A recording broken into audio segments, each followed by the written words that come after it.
Baik, kepada semua muallim muda yang masih terus berjuang dalam muallim muda, saya ucapkan tahniah. Dan untuk minggu separuh akhir kita, sebagaimana yang kita tahu, tugasan kita, temanya adalah hablum minallah, hablum minan nas, hubungan dengan Allah dan juga hubungan dengan manusia. So tajuk yang ada adalah semua tentang isu-isu yang berkisar tentang bagaimana kita membina hubungan dengan Allah dan juga manusia.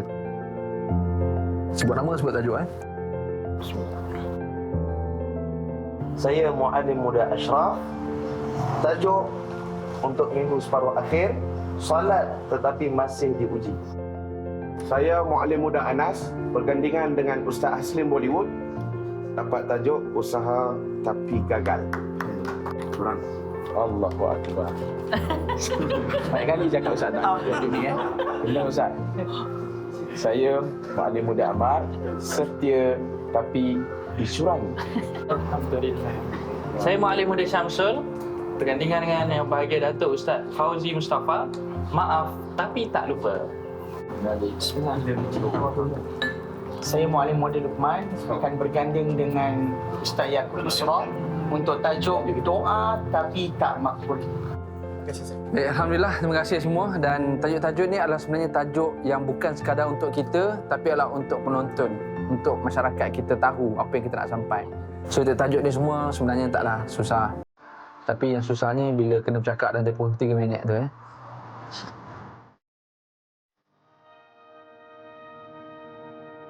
Alhamdulillah, kita berada sekarang ni di Mardia Hotel and Suite. Hotel ni 5 bintang tau. Siapa yang tak mai ke hotel ni, rugi sangat. Jadi itulah, kita sekarang ni dah berada di peringkat separuh akhir. Mana peringkat separuh akhir ni sangat-sangat mencabar lah.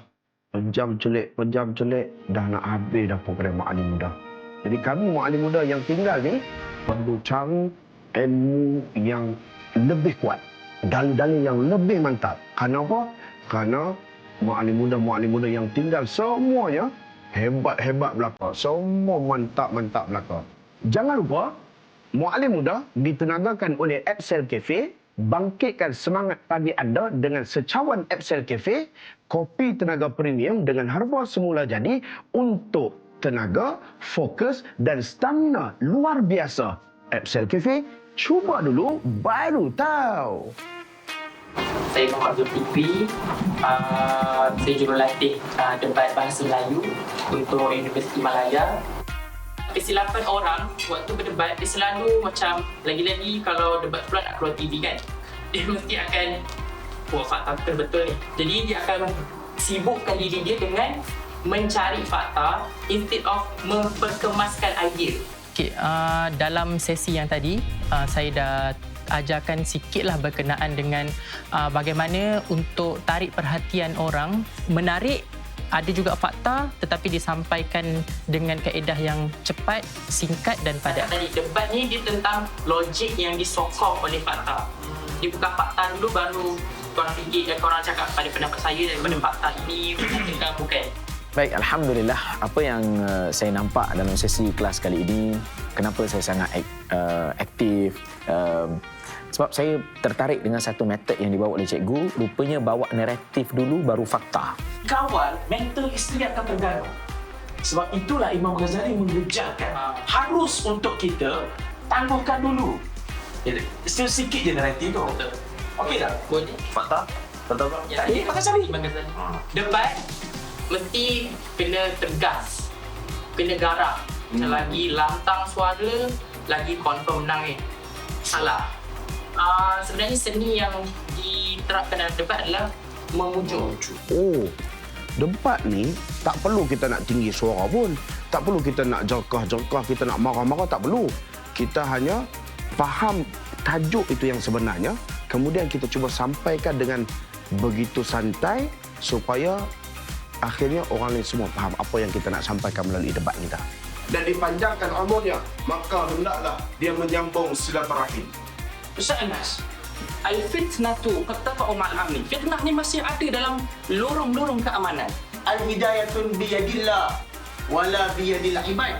Hidayah ini hak mutlak daripada kepunyaan Allah. Selamat pagi, ahlan wa sahlan wa marhaban bikum. Hari ni kami barisan Muallim Muda exercise sikit sebab kata pepatah Arab al-aqlus salim, fil jismi salim, akal yang sejahtera, ada pada badan yang cukup sehat. Jadi kami kelas dekat dalam, dekat luar pun kami tak lupa untuk nak bersukan. Jadi anda pun jangan lupa bersukan ya. Hari ini kita akan buat asas. Tapi macam saya kata tadi, saya dah plan yang saya nak buat anda penat, sangat penat. Hari ini kita akan buat strength dan same time kita akan target you punya cardiovascular dengan endurance. Tadi di Padang saya sangat seronok sebab kita mulakan dengan strength training dan kita ada buat cardiovascular dan kita gabungkan semua jadikan sebagai endurance training mereka.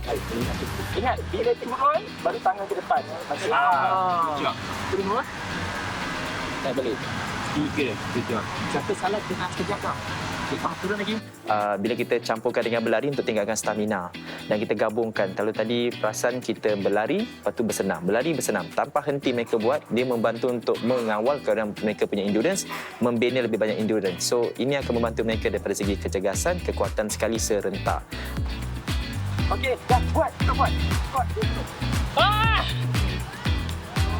Capek! Selalunya bila berbual pasal senaman ni, selagi you boleh bercakap, selagi you boleh buka mata, selagi you duduk, bermaksud you mampu lagi. So saya nampak mereka mampu, mereka buat. Cuma yes, ini membuktikan bahawa bila kita tak pernah cuba sesuatu tu, kita akan rasa takut. Kita takut tak boleh nak buat. Sedangkan kita boleh buat. Walaupun ada yang muntah, ada yang memang berhenti sekejap, ada yang macam nak pingsan, tapi disebabkan mereka tahu mereka sebenarnya boleh move on. Cuma tak biasa. So bagus lah tu. Itu yang saya seronok tu. Saya sebenarnya lama dah tak buat ni. Letih, weh. Nak muntah, pening. Ui, dah penat. Assalamualaikum warahmatullahi taala wabarakatuh. Destinasi Rasa 3.0 kembali lagi di Mardia Hotel and Suites. Raikan Ramadan dengan buffet istimewa yang menampilkan lebih 50 menu pada bulan Ramadan kali ini hasil sentuhan daripada pasukan kulineri berpengalaman. Jom kita tengok. Assalamualaikum.